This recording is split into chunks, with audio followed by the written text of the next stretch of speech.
Hey, thanks for joining me. Once again, it has been too long since I've visited the world of Tom Strong, one of my favorite comic book series of all time. I've been going over every issue. This is issue 11. We're actually going to be looking at issues 11 and 12 today because it's kind of a unique situation. If I remember correctly, I sit here and say it's my favorite comic book or one of my favorite comic series of all time. And I'm like, I think this is the first time where one issue is directly connected to the next one, like it's a continuing story. I mean, all the other books in the series up to this point have through lines in story and character and all that type of stuff, but each issue is kind of contained to itself. But this one is a two-issue story. And Tom Strong, it's just one of those things where people ask me often, what is my favorite comic book of all time? And I'm one of those guys where I can never nail anything down to one thing. If somebody says, who's your favorite comic artist? What's your favorite movie? What's your favorite TV show? I can never tell you one thing for sure because it just kind of depends on the day and the mood that I'm in and kind of how I'm feeling. But I could give you a top 5, a top 10, and Tom Strong absolutely is going to be in my top 5 favorite comic series of all time. I've talked at length about how and why in all the previous videos, so I don't need to get into it again too much. Alan Moore takes what is, it's like a kind of a, I'm not, I'm not a comic book historian or anything like that. I'm just a kid who was born in 1977 and didn't start reading comics until 88 or 89 and was just kind of there for the image boom. And that's why most of my content revolves around that type of that type of comics content, is because that's what I have and that's what I read. But I want to say, is it the golden age or silver age of comics that Alan Moore makes these Tom Strong comics like a homage to, in a way? Like, he takes all the best things from different concepts and stories and ideas that he's read throughout his life and spun them together into this series that has a very obvious, like, I wanted to say the word antiquated approach on a surface level with the kind of old school, almost silly kind of fonts and the characters on the cover with dialogue balloons with them talking about what's going on in the story, like stuff that just, you don't see that on modern comics. But Alan Moore has a way of making it just feel so completely fresh and new and interesting in a way that makes me appreciate the old style of books that I've never really read. Alan Moore's just got that magical touch. And also, I need to shout out, there's a fantastic artist on Instagram. And right here, Thomas Pitilli. I hope I'm saying your last name correctly, sir. I follow this gentleman. He's got a way bigger following than I do. He's a fantastic artist, and he does instructional videos on how to draw, how to approach comic art, all kinds of things like that. He's got Patreon and all that type of stuff. I highly recommend you go check him out. I bring him up because I occasionally jump in on his videos. He was live streaming, and he mentions, and he's done this before, he's done it more than once, that he really likes Tom Strong, and anytime I do a video on Tom Strong, he gets excited to watch it because it's a series that he enjoys. And I was thinking about this very recently, about a week ago or so as of this recording. He mentioned that I jumped on a live stream, and he mentioned that he enjoyed the Tom Strong content. And I was like, God, I haven't done it in 2 months or so. So I'm like, it's time to get back to it. So Thomas, thank you for, one, being an incredible artist and putting a bunch of awesome content out there. It's fantastic work. I can't recommend following his social medias enough. I'll put a link in the description for all his stuff. But if you're an artist and you want to learn something and just watch a guy create and do the craft, this is one of these guys that you have to follow. I also appreciate that Thomas Pitilli here, he draws on paper with pencil and ink and kind of that old school approach. I was just about to say, just like I do, which is true, but I am nowhere near this gentleman's level. But great artist, so go follow him. But Thomas, thank you for kind of putting it in my head. I need to get back to Tom Strong. Sometimes I kind of put it off to the side because, ironically, these series that I love so much get the least amount of views. The Tom Strong, the Planetary, the Savage Dragon, all comics that I could list as my favorites out there, no one really watches. And so sometimes I'm like, well, I'll get back to it later. You know, there's not a lot of interest. But damn it, I have interest. So, excuse me. I have interest, and so does Thomas Pitilli. So this is for us. Once again, Alan Moore's approach to giving it this old school vibe with the lettering. It's kind of got that wavy kind of font. And then the big splash of text from out of the golden age of comics into the ABC age. Tom Strange of Terra Obscura returns to challenge Tom Strong. And then you got Tom Strong, the title character here, and a guy that looks very much like him, but also slightly different. And Tom saying, impossible though it seems, one of the most fabulous science heroes of the past is now my enemy.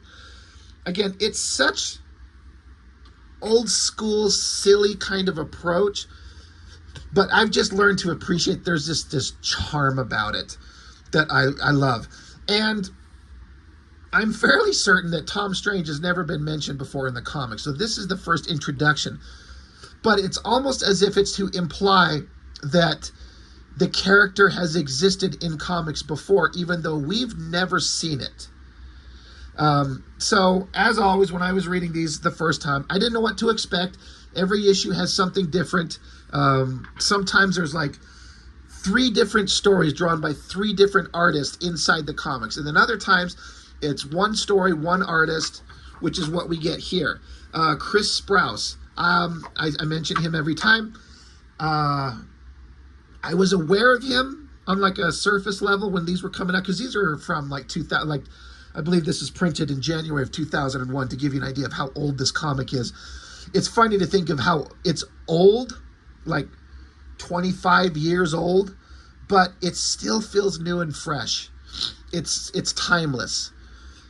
I just love it. But like I was saying about Chris Sprouse, I was aware of him, but didn't really know much about him. I believe he had drawn some Supreme with Alan Moore, and then when they jumped ship and come over here, Chris Sprouse starts drawing this Tom Strong series, and man, did I just become the biggest fan of his clean, perfect, flawless art. He's so good, and he doesn't have any of that ridiculous, over-the-top 90s Image Comics type rendering and styling. It's equally cinematic and dynamic and clear and clean. I don't know. I don't know what other words to use to explain it. He is fantastic. So, and also getting into like weird science fiction-y, science fantasy concepts, you get a human figure like running through space. It says January 8th, 1971. That date kind of just sticks out in my head because I was born on January 6th of 1977. Not that anyone cares, but that date made me go, oh, it's almost mine. And then, so it's just multiple panels of a guy running through space, a boot on an asteroid, a guy just, hoofing it through the cosmos, leaping off the planetary surface of something, and each panel is a different date with a vast difference in time. So it says January 8th of 71, August 27th, 1979, March 4th, 1983, December 9th, 1992, October 10th, the year 2000. It's such a freaking, like, fantastic, engaging way to just start a story. It's like, what? Because obviously you gotta have the conceit of like, yeah, I know this shit doesn't happen in real life, but these are comics, this is science fiction, fantasy, it's fun. How is a guy running through space? These are super-powered beings. What's going on? So then we cut to October 12th of 2000. What was the last date? October 10th. So then October 12th, Tom Strong with his little helicopter backpack hovering above the city. In the distance, there's something rocketing through the sky and exploding. Tom Strong is saying, basically on a loudspeaker, telling everyone to be careful, get clear. There's a meteorite that struck near the ground. Just everyone get out of the way, and I will look into this. And they're actually kind of noticing, Tom Strong saying, the meteorite was only like 2 meters in length, so it didn't cause a lot of excessive damage. So there's something that's not quite right about this. Tom Strong shows up and asks the firemen. They're like, "Hey, what are you guys seeing?" And they're like, it's just a small crater. The impact's leveled this condemned tenant block, but must have been going a hell of a fast speed when it hit because it leveled a building. He's like, "All right, well, let's see what's going on." So he gets down. And Tom Strong is on a communicator with his wife, and he's kind of explained to her what's going on. He's like, Tom Strong mentions that to his daughter, who's also listening in. He's like, she's right. This meteor should have burned away into nothing in the atmosphere. Something's weird here. Something's wrong. So he goes over to the crater. He looks inside. He's like, there's something moving in there. What is that? And then just exploding out of it comes a guy jumping, screaming. And again, we haven't been introduced to anything outside of the cover. And then seeing this guy with the color scheme of the shirt and everything, it's easy to deduce this is the guy who was running through space. He fell through the atmosphere and crashed into the ground. And he's just screaming, freaking out. And he attacks Tom Strong. And this new guy, Tom Strange, he's like, it's you. I know you. He screams. He says, I know you. Why do I know you? What's going on? So he's freaking out for some reason. He throws Tom Strong to the side. He says, it's useless. Get away from me, you phantom. This is another dream, isn't it? Another dream in the howling black. He's grabbing his head. Strange is here, screaming. He's like, God, why are you torturing me? I shall open my eyes. I shall open my eyes, and there shall only be stars, stars, stars. Damn the stars, damn the stars. In the background, while Strange is freaking out, Tom's picking up this giant boulder, and Strange just casually gestures to the side, smacking Tom Strong to the ground. Strange continues, damn my broken mind, damn its dreams, damn the phantoms that torment me with their promise of refuge when I am lost. I am lost. I am lost. And he stops and kind of like pauses for just a second. This Tom Strange does. And then he just looks out into this fantastic cityscape that Chris Sprouse drew here. God, this looks good. I have to mention also, I do this every time, the coloring. Matt Hollingsworth with David Barron. I love the coloring in these books. This is I think it just works so good. It's perfect. But this Tom Strange, he stops and he sees the destruction and he just kind of pauses and he's like, is this New Lancaster? Am I somehow back on? No. The buildings are different. It's different. It's God. Oh God, where am I? And he falls to the ground on his knees. In the background, Tom Strong's family, they show up in their car. His wife, his daughter, his genetically modified monkey, they all show up. So Solomon, the monkey, and he's got this like proper British accent. He's like, "Stab me vitals, that blasted meteorite's made a bit of a bally mess." And so the wife is like, Tom, are you right? Who is this? And Tom Strong says, listen, we have to get him to the stronghold immediately. Solomon, help me get him into the car. And so that monkey's helping him get him into the car. It's a gorilla. Sorry, in case anyone's going to be picky about that. The gorilla is helping him get into the car. And Solomon's like, on the double saw, crikey, he's a touch on the heavy side. What? And Tom Strong says he stores nuclear solar energy as mass. Physically, he's as dense as uranium. And so the daughter's like, Dad, you sound like you know this guy. And Tom Strong says, or the daughter says, he even sort of looks like you. And Tom Strong says, yeah, I know him. Newman, get us back to the stronghold right away. Don't worry, friend. Everything's going to be okay. Don't worry. So Tom Strong obviously knows this dude. He's concerned about him. We need to get him home. I love this bottom panel here. They're in this, like, I'm going to guess 1930s era roadster. That's like they're driving around in this classic car.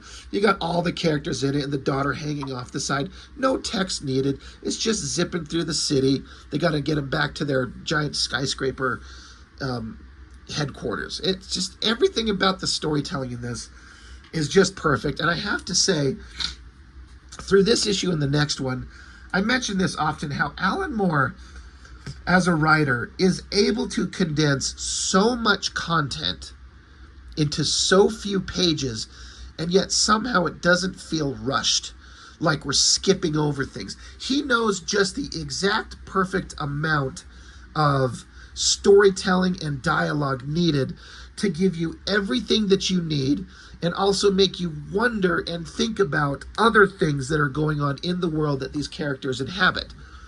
It's kind of mind-blowing to me. There's no other writer that I know of in the world of comics that can do that kind of thing.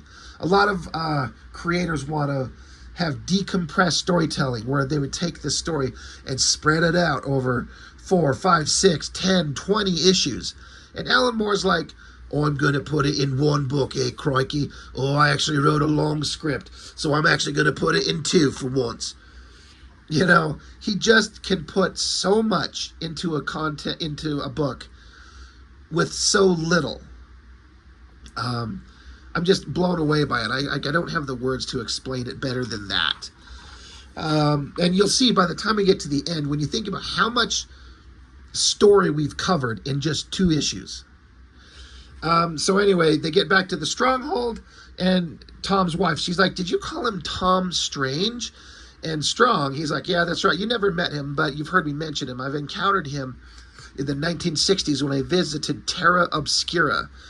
And so then Tom Strong tells his gorilla helper, he says, Solomon, for the sedative drip's needle to penetrate his skin, we'll need explosive bolts. And so they're kind of asking, Terra Obscura, isn't that a parallel dimension Earth? And Tom's like, well, sort of.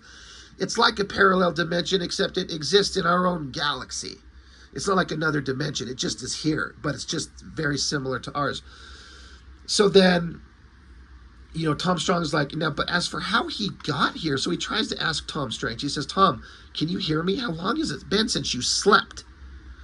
And Strange says, he mumbles 30 years. And so the daughter, she's like, geez, he mean that about not sleeping for 30 years? He's tougher than you are, Dad. And Tom Strong says, Tesla, I'm not even in his league. He's the most powerful being I've ever encountered. So for Tom Strong to say, this guy is the most powerful person I've ever met, like, that says something. And Tom Strong is no slouch. Like, he's a badass, but he's physically strong. Tom Strong's superpower, for lack of a better term, is his intellect combined with his sense of courageous heroism. You know, he's kind of like Superman mixed with Reed Richards, mixed with pulp heroes. I'm trying to think of the name, Doc Savage, I think, things like that. But this Tom Strange, he's like physically just Superman anyway, but he's not nearly as smart in like the scientific intellectual arena as Tom Strong. So it's an interesting kind of dynamic between the two of them. But they're like, yeah, so you met this guy when you went on your galactic odyssey. And so they kind of talk through these pages a little bit about how for a year, Tom Strong back in 1968 to 69, he took off into space just to kind of go explore and be on his own and go find himself. And, you know, he left his wife in charge and she became the protector of the city. It all worked out. But anyway, they're like, you know, I went on that adventure. I met all these crazy things and I met this guy. And they do kind of an explanation here where Tom Strong on his little galactic adventure runs into a planet that's essentially Earth. And he kind of lists this near inconceivable fluke of mathematics, of statistical probability, where Earth and its solar system has been duplicated down to the last rock. There's no way that it should work, but it is there somehow out in the galaxy. He's like, their Earth is almost identical to ours. They had a Renaissance, an American War of Independence, 2 world wars. They even had a version of me. His name was Tom Strange, although everyone back then was calling him Doc, as in Doc Strange. He owed his power to some sort of elixir, and, you know, Tom Strong had to fight him, and he barely defeated him. But once they kind of got to talk to each other, they realized that they're both like they're not enemies. And so they parted ways as friends in 1969, and Tom Strong returned to Earth. And they're like, so he's been traveling through space, and he must have left almost as soon as I left his planet. 30 years later, he's just running through space. He ran across the Milky Way galaxy. And so the wife was like, running across space for 30 years? And Tom Strong's like, I can't even begin to imagine. He's like, come on, let's let him rest for as long as he needs. So it says October 26th here, which is like 2 weeks later. Like, oh, you're awake. Oh, finally. So the man had to sleep for 2 weeks just to kind of get rested. So Strange is like, oh, I made it. So I'm here. I'm on your Earth. And he's like, well, how long was I asleep? And like, yeah, you were out for 2 weeks, but you weren't even dreaming as far as I can tell. But why are you here? Why did you come to my planet? And Strange is like, there's a terrible trouble on my world. But then he's like, oh, geez, God, did I attack you when I landed? And Strong is like, it's all right.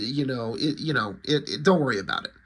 But what's been going on? So Strange says, my Earth needs assistance desperately. I couldn't think of anyone else to turn to. So Strong's like, well, I'll do whatever I can. But what about the science heroes of your world? Why can't they help you? And so Strange says, Tom, our situation is bad. Everyone's either captured or dead. And so he kind of lists some of the situations that happened. The ghost, the occult detective you met on my Earth, he's dead. Even the most fearsome of us, the Terror himself, he's gone. And Mike's dead. Mike was his kid sidekick.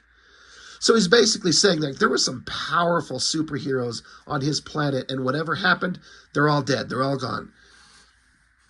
So, Strong is asking Strange, well, what went wrong? What happened? He's like, so then they get into science, actual real science stuff in a way. They're like, well, Strange is asking Strong. He's like, do you know how your moon formed? And Strong is like, well, I believe the current theory suggests that the Earth acquired its moon during the solar system's early formative stages. Matter was swirling around, and then they just kind of absorbed and became big planetoids, and that's how Earth started out. And Tom Strange is like, yeah, that's basically us too. That's how it started with us. But he says, once our Earth had completely formed, something came hurtling from the cosmic darkness and collided with it, something huge. We always assumed it was another planet. And on your world, maybe it was, but not ours. So what Tom Strange is saying is on ours, what collided with the young Earth was apparently an inconceivably vast spacecraft. And so basically the planet formed the planetary body around this ancient spacecraft. And he's saying that we believe the craft's occupants survived, and now they're waking up. Like our moon landing woke up the inhabitants of this planetary spacecraft.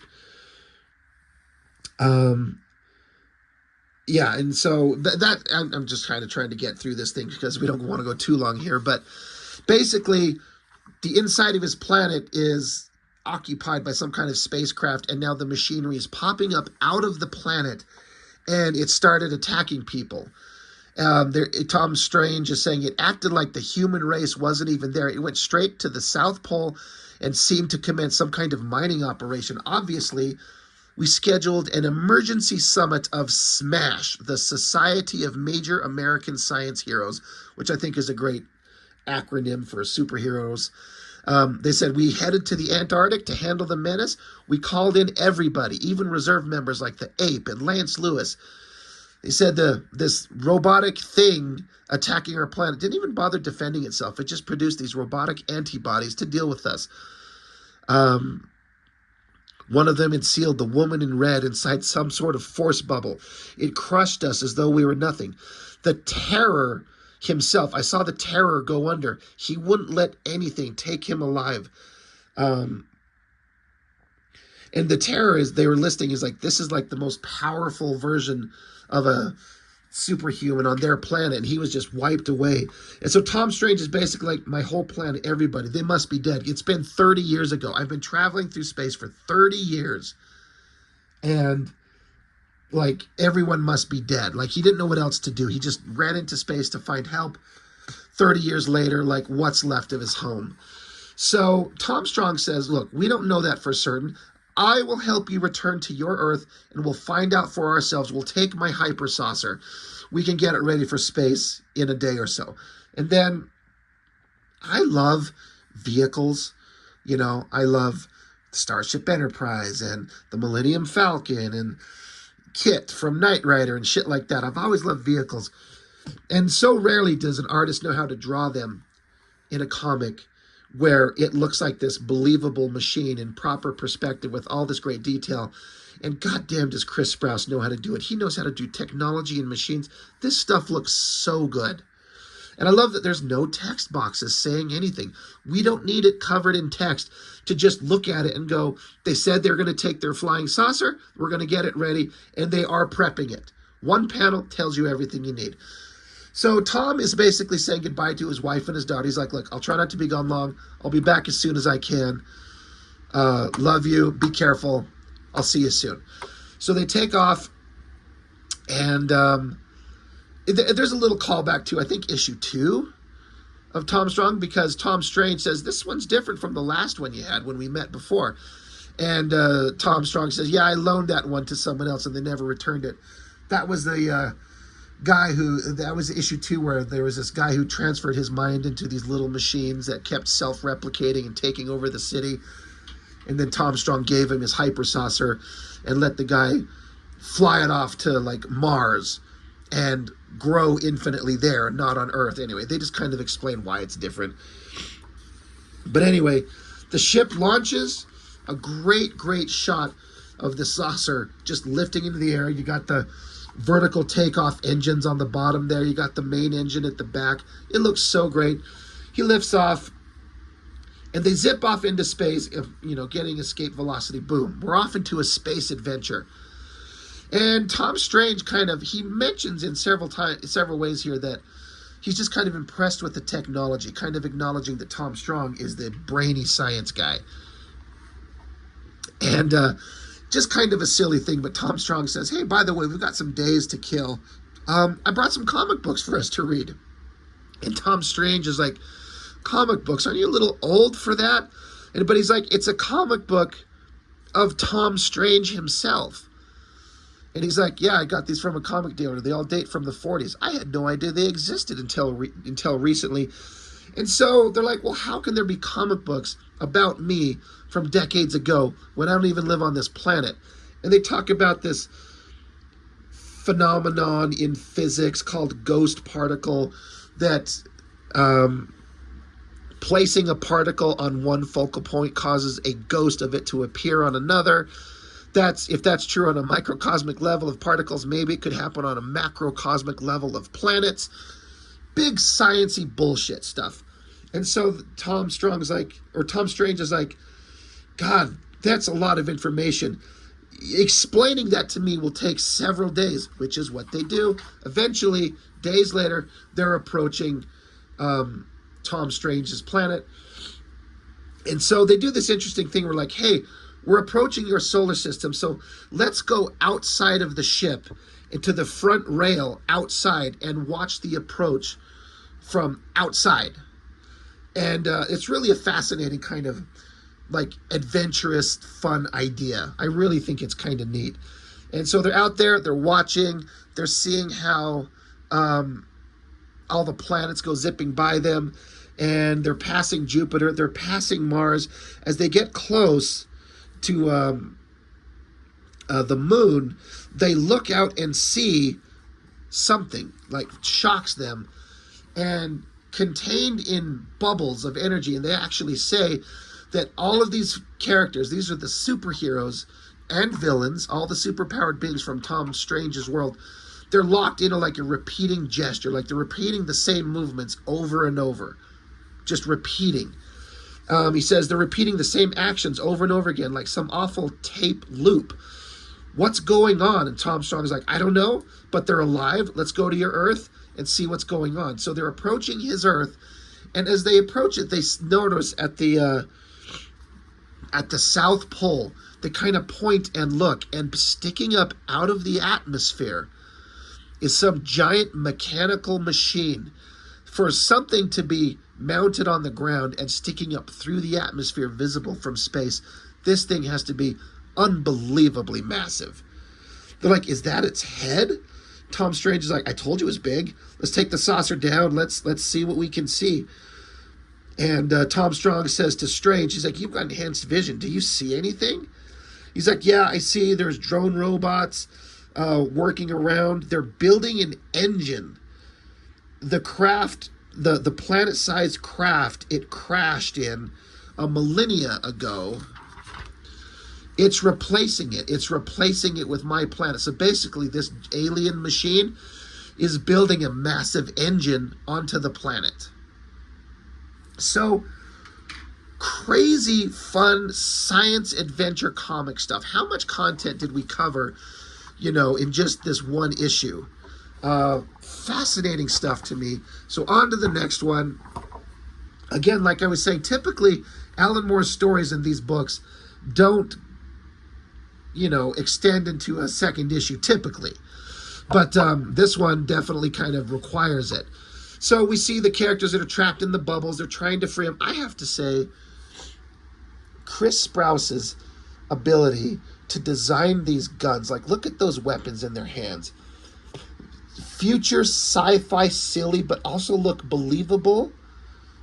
Like, it's so interesting. I think it's so cool. I wish I had a fraction of that imagination. So, it says a sensational, spectacular feature featuring the heroes of comics' golden age, Terror on Terra Obscura.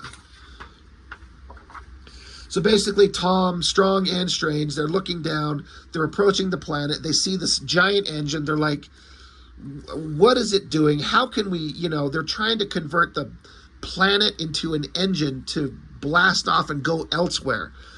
Like, how long could this take? And Tom Strong is like, dude, this could take centuries. I mean, they're trying to cover a whole planet into a spaceship. Like, who knows? But we know one thing, we have to stop them. And there's like, well, all those science heroes and villains that we passed, they weren't killed. It was like storage. So let's go back and find them. Let's get them. Let's start there. Let's get all of their help. And so they basically talk about how their bubbles are heavily localized time loops. It's an alien restraining device. Tom Strange is like, time manipulation. There's some examples of it I've seen, but I don't understand it. Well, Tom Strong's like, I'm not a brilliant guy with time myself, but I knew a guy named Fingal Parallax. He understood it perfectly. And he kind of explains the idea of like a wormhole traveling through space, and the hypersaucer has an engine that works basically the same. So he's like, I could modify the engine to disrupt the time loop bubbles and free these people. This is some Star Trek shit right here. Like, if I modify and do this and adjust the frequency and blah, blah, blah, that'll solve the problem, science-y gobbledygook. But you know what? It works. They're like, well, we got to be careful. We'll do them one at a time. So that's what they do. Tom Strange, who can just walk out into space as it is, he goes out there, grabs them, and brings them inside one at a time. They start with, and this is a thing where I feel like Alan Moore just either wanted to or he had to, for sake of the story, is to just create a whole array of just brand new characters and superheroes that never have existed before, but we're going to have a whole new cast of characters. So, like, we rescue this guy, he's Pyro Man. So leave him there, go get these other ones. These two are the Fighting Yanks. There's two of them, like a father and a daughter. And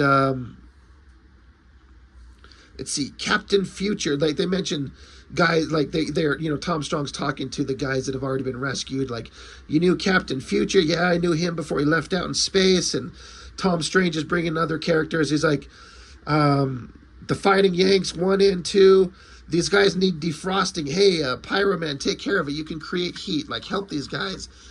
And so they just go through this whole page of just bringing all these characters. they list them here and there. Tom retrieved Diana Adams, or Ms. Mask, along with what's left of the occult adventurer George Chance, formerly the Ghost. Now he's the Green Ghost. We had Princess Panther, the American Crusader. Archie Masters, the American Crusader, didn't need time to recuperate. He was probably the first nuclear science hero. Archie was transformed by an atom smasher accident in 1941, 4 years before Hiroshima. He's even more powerful than Tom. And still they came. Lance Lewis, the space detective, the Liberator, the Ape, a 1960s version of the Woman in Red, Mystico, the magic and Vita-Ray charged mummy, the Scarab, the Magnet, the Grim Reaper. And finally, there was the Terror's young partner, Tim. So the Terror, who they mentioned in the last issue, being like this villain that was like the most powerful of them all, he had a little sidekick. And so now here all these characters are gathered around having to tell the little sidekick that his mentor is dead. Again, how smart and creative does Chris Sprouse have to be to come up with all these character designs?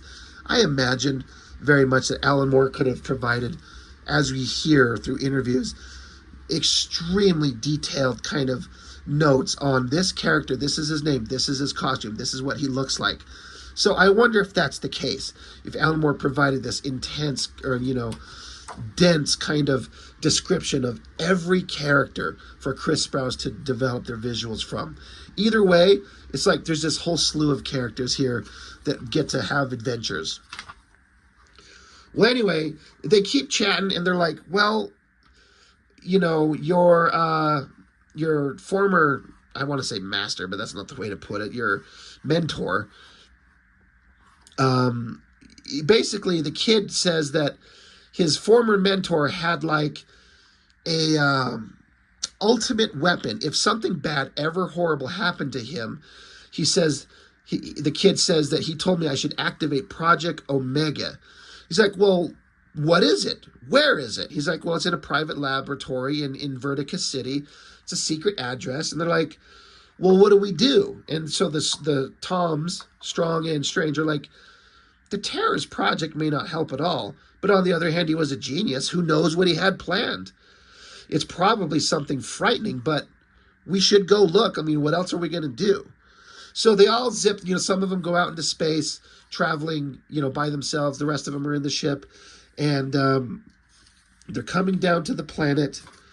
And I love this shot. Another one of these great shots of there's these city buildings, and the characters, some of them are just flying down, and the ship, again, has got the vertical landing engines burning down so it can kind of just slowly descend. I love the kind of like use of the spaceship technology like that. That's so cool. They come down, and the regular people of the planet are like, holy shit, we haven't seen superheroes in years, decades. And they're like, I thought all these people were dead. And so the door opens, and they're all kind of in silhouette, all dramatic. It's like all these superheroes and villains, these superpowered beings that haven't been on this planet for 30 years. And while the population has been seeing their planet get basically terraformed, and they're getting freaked out and scared, there's this like awesome silhouette of like help has arrived. It's so great. And so they basically interact with some of the citizens and talk back and forth like, we're here to help. Don't worry. We're trying to help you. We need to go find this secret laboratory. So they go zipping around and using the combined powers of everyone. They find the laboratory, and basically this is the secret laboratory of the Terror. And they're like, the guy was brilliant, but he was terrifying. What did we find? And so they find all these canisters, like these big canisters, and inside are these little black orbs with a little X mark, which is kind of like with the symbol that the Terror had. And they're like, well, we don't know what these things are, but they get into the computer, they activate it, they turn it on, and the orbs start levitating out of the canisters. And it's like, it implies there's hundreds of them, maybe. And so the heroes are like, dude, this is from the Terror. Like, he's a bad guy.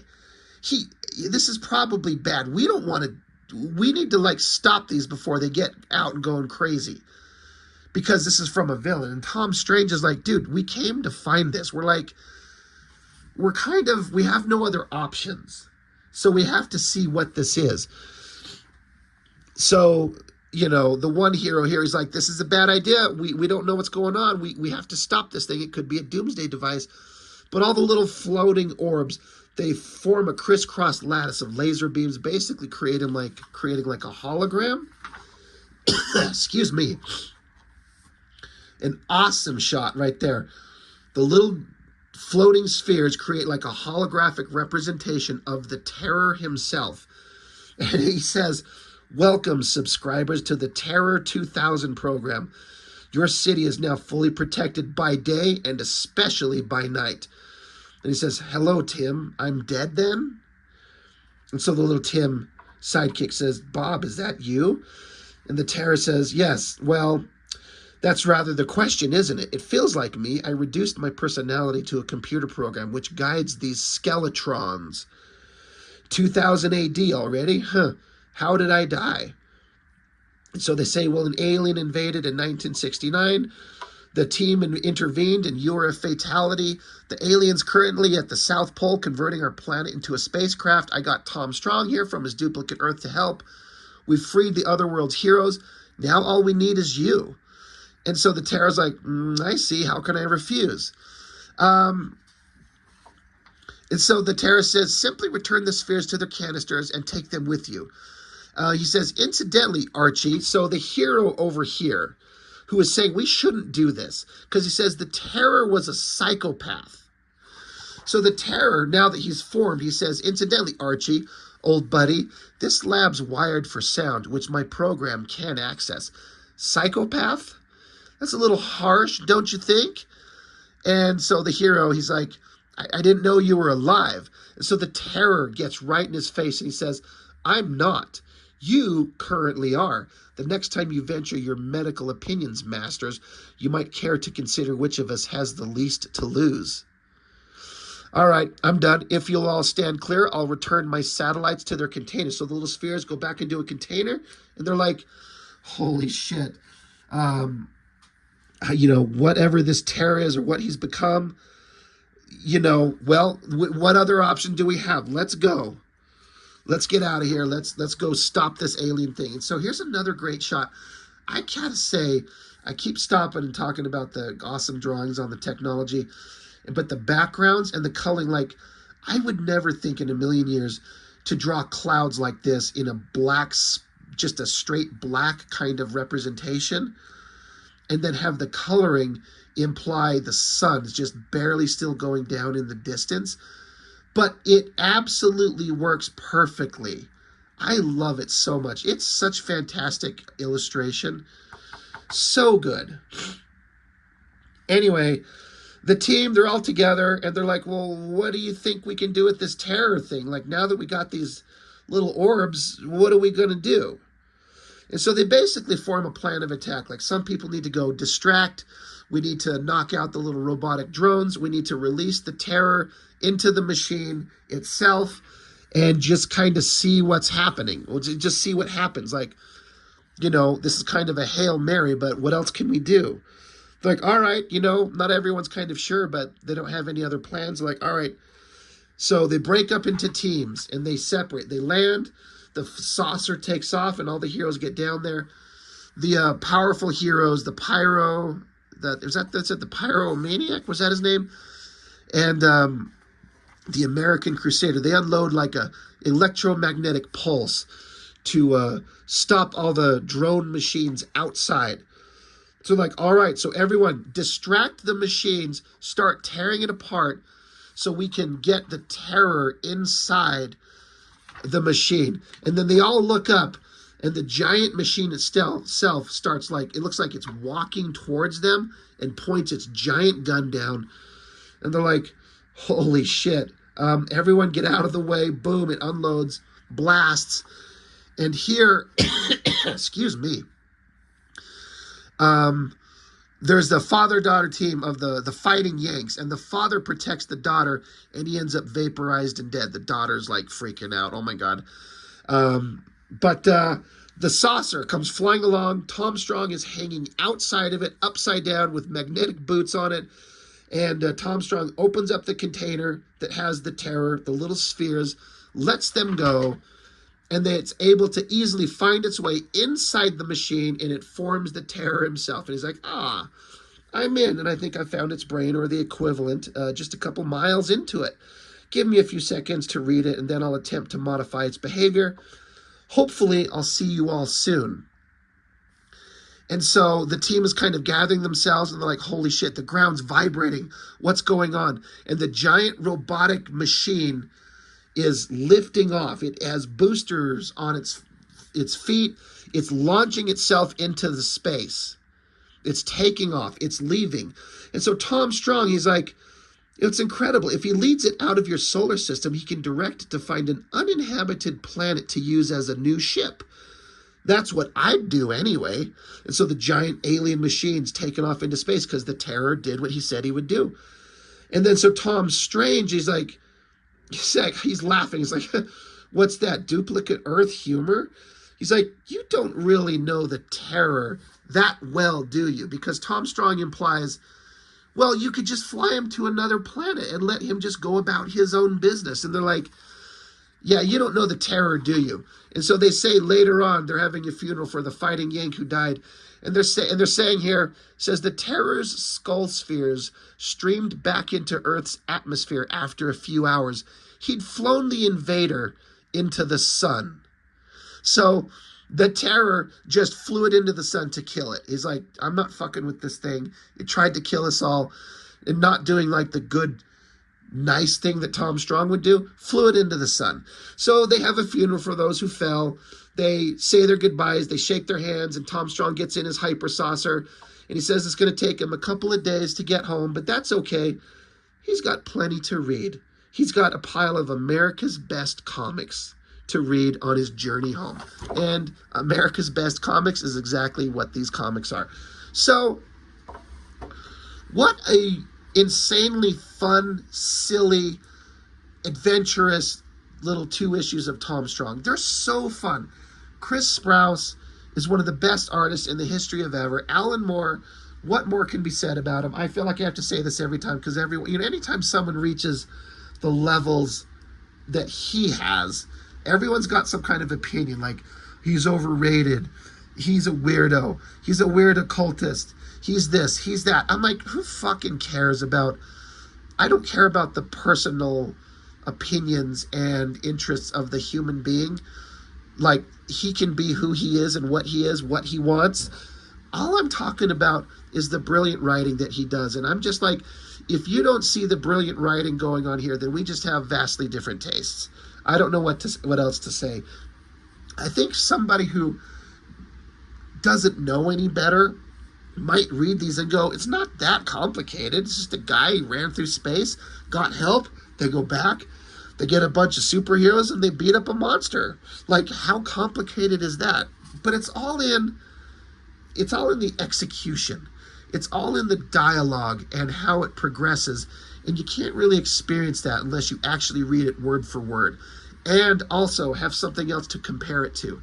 Like if you're over there reading Wildcats and Youngblood, and then you put this shit in your hands, I have to feel like you can't help but come away with like a greater appreciation for what really good writing can be and the amount of characterization you can put. Like, we learned so much about this new guy, Tom Strange, in 2 issues when he's a side character than you do in 24 issues of Cyberforce.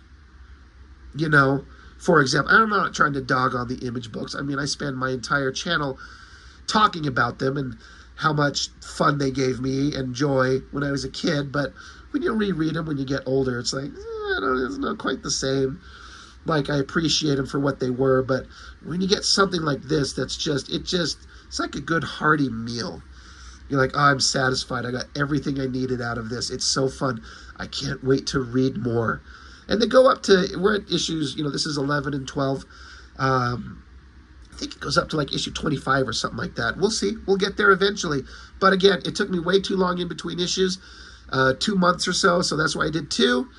And every time I read these, I'm just like, God, they're so good. I'm going to keep doing these more often. Then, as happens, a month or two goes in between. We'll see what happens next time. But Tom Strong, I cannot recommend this series enough. It's fantastic, and it covers all kinds of stuff. If you're a fan of comics, Golden Age stuff, anything. If you just like reading storytelling with awesome pictures, awesome art that goes into weird directions, that's funny and thought-provoking, I mean, you could do a lot worse than this for sure. So anyway, Tom Strong, that's all I've got this time. Thank you for joining me. I'll see you next time.